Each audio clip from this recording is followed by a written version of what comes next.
आपल्या आयुष्यात खूप पैसा, यश, आराम, घर, गाडी ही सर्व स्वप्ने कधी पूर्ण होतील असा प्रश्न आपल्या मनात अनेक वेळा येतो।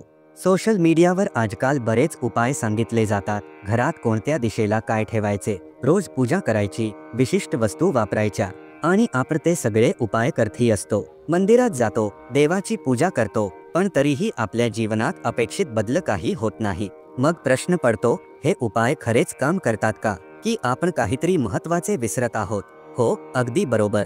जे खरे काम करायला हवे असते ते बाजूला ठेवून आपण वेगवेगळे उपाय करत बसतो। अनेकदा आपली श्रद्धा देवावर नसून आपण किती पूजा करतो हे इतरांना दाखवण्यावर जास्त केंद्रित असते। देवाला प्रसन्न करायला नाही तर समाजाला दाखवण्यासाठी आपण पूजा करतो, की बघा मी रोज मंदिरात जातो, नवस करतो, घरात पूजा करतो, पण मन पूर्वक भक्ती कमी आणि दिखावा जास्त असतो। आणि म्हणूनच कदाचित हे सगळे उपाय निष्फळ वाटतात। पैसा आला की सगळे काही मिळते असे आपण मानतो, पण खरेच का? पैसा आहे, घर आहे, गाडी आहे, सगळे आहे, तरी मन शांत नाही का? पैसा नाही तर चिंता असतेच, पण पैसा आला तरी दुसऱ्या प्रकारचे टेन्शन सतत डोक्यात घोळत राहते।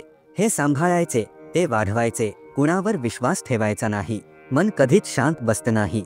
आणि तुम्ही हे मान्य कराल असे कधी वाटते की बस आता शांतता हवी आहे? जर तुमच्याही मनात हेच विचार येत असतील तर थांबा, हा व्हिडिओ तुमच्यासाठीच आहे। कारण ही समस्या आजची नाही, ही समस्या हजारो वर्षांपासून चालत आलेली आहे। राजे महाराजांनाही याच शंका, याच चिंता भेडसावत होत्या। तेही मन शांतीच्या शोधात जंगलात गेले, साधू झाले। प्राचीन काळात एक राजा होता, त्याच्याकडे सगळे काही होते, मोठा राजवाडा, शेकडो नोकर चाकर, चविष्ट अन्न, वैभव, पण तरीही त्याचे मन कायम अशांत असायचे। एक समस्या सुटली की दुसरी समोर यायची, सतत चिंता, सतत विचार, आणि मनाला क्षणभरही शांती नसायची। एके दिवशी राजा आपल्या राज्यात फिरत असताना त्याला रस्त्याच्या कडेला एक छोटीशी झोपडी दिसली। त्या झोपडीबाहेर एक संत ध्यानस्थ बसले होते, शांत, स्थिर, समाधानी होते। राजा त्यांच्या जवळ गेला, काही वेळ थांबून तेव्हा संतांनी डोळे उघडले। राजाने नम्रपणे त्यांना वंदन केले आणि म्हणाला, गुरुदेव, माझ्याकडे सर्व काही आहे, सत्ता, संपत्ती, ऐश्वर्य, पण तरीही माझे मन अस्वस्थ आहे। माझ्या चिंता, माझे प्रश्न कधीच संपत नाही। कृपया मला असा उपाय सांगा ज्यामुळे माझे मन शांत होईल आणि आयुष्यात खरा आनंद मिळेल। संत शांतपणे म्हणाले, राजा, ध्यान करा, तुमचे मन शांत होईल। राजाने डोळे मिटले, पण त्याच्या मनात विचारांचा कल्लोळ सुरूच होता। राजकारण, निर्णय, भूतकाळाच्या चुका, भविष्यातील चिंता। क्षणभरही मन शांत बसले नाही। तो डोळे उघडून म्हणाला, गुरुदेव, हे माझ्यासाठी फार कठीण आहे, माझे मन थांबतच नाही। संत हसले, म्हणाले, काही हरकत नाही, चला आपण बागेत जाऊया। ते दोघे बागेत गेले, तेवढ्यात राजाचा हात चुकून एका काटेरी झाडाला लागला। काटा टोचल्यामुळे राजाच्या हातातून रक्त वाहू लागले आणि वेदना झाल्या। संतांनी काटा काढला, खाली जमिनीवर असलेली माती राजाच्या हातावर लावली, तेव्हा रक्त थांबले आणि ते संत शांतपणे म्हणाले, हे बघा राजा, एक छोटासा काटा शरीराला टोचला तरी इतकी वेदना झाली, रक्त आले। मग विचार करा, जेव्हा क्रोध, लोभ, मत्सर, अहंकार हे मनाला टोचतात तेव्हा किती खोल वेदना होत असतील। हे सगळे भाव मनात असणे म्हणजे आतून रोज काट्यांनी स्वतःला टोचत राहणे। मन शांती हवी असेल तर सर्वप्रथम या आतल्या काट्यांपासून स्वतःला मोकळ करा। हे भाव सोडून द्या, मगच शांतता येईल, मगच खरी समृद्धी मिळेल। राजाला संतांचे शब्द खोलवर समजले।